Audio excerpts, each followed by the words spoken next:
Good. So, Ms. Hoffman, actually, for the Phoenix. Yeah, by all means. Yes. Yeah, for the formal interview for Phoenix, because of the first time to meet you, and then hey, I want to know for the latest information we had from the news. It said the ICC has confirmed the 3 counts of the murder. Of the crime as a crime against the as crimes against humanity. Yeah, the crime. Yes, right. Against the former President Duterte. So, what does it mean for you? Do you think it's hard to come back, or? Well, maybe I'd better explain for the benefit of your viewers in Hong Kong exactly what this is all about. At the International Criminal Court, the first step of the process is to see whether or not there are substantial grounds to believe that the former president committed the crimes with which he is alleged. And these crimes are 3 counts of crimes against humanity. Now, the pre-trial chamber assessed the evidence, heard the defense submissions. It gave very little credence to defense submissions. In fact, I tried reading the decision to see how much defense comments were actually cited there. Not very many at all. Mm-hmm. But regardless, it found that the charges were substantiated on that lower threshold. So the case will now go to trial. And at trial, the prosecution have a heavier burden. They have to prove the case beyond reasonable doubt.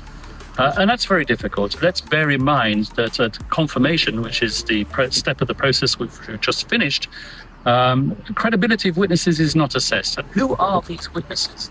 These witnesses are self-confessed vicious murderers who are essentially being given immunity from prosecution. Now, I know the prosecution said that, we're not giving them immunity, but in all effect, they're not going to be prosecuted at this court. They're going to be rehoused at considerable expense to the international community, which is funding the activities of the Office of the Prosecutor. So these people, if they even come to court, will give their evidence. We will cross-examine them, and we will show them up for the liars that they really are. Yeah, for the ICC, the court, actually, you mentioned yesterday to the public, and they said that there's a problem for the system, because of not only because of the chief prosecutors, but also the previous cases. So, do you think is it relative to the Mr. Duterte case? Well, there are a few comments in today's decision which I find rather troubling, and we will raise them on appeal. What was said by the pre-trial chamber when it was referring to the sufficiency of the charges, it's not necessary to go into unnecessary details because that would be too limiting. For the prosecution at trial. Well, come on, where are we? This is rather Kafkaesque, isn't it, at the end of the day?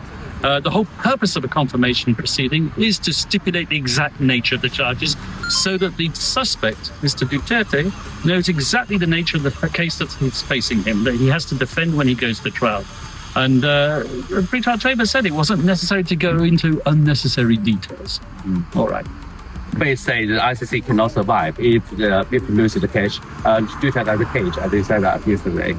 Well, you asked me about the political aspect. Yes. This isn't the political aspect. This is a purely legal aspect. But in the political aspect, the court is in existential crisis at the present moment in time. As you know, the court is being threatened by the United States to cease its activities in the Palestine situation against the former Minister of Defense of Israel and the Prime Minister of Israel, Mr. Netanyahu.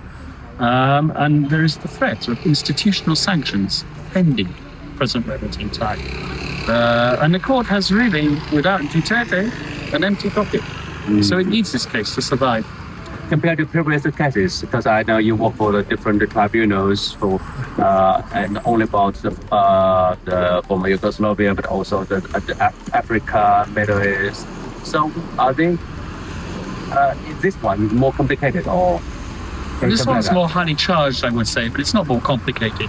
I mean, I've never had a case before when there've been so many unreliable witnesses. Put it that way. That's a serious. Okay, so you will communicate with Mr. Duterte this afternoon, right? What will you say? I'm about to go in and see him now. Yeah. Yeah. Okay. Look forward to see you back. Thank you.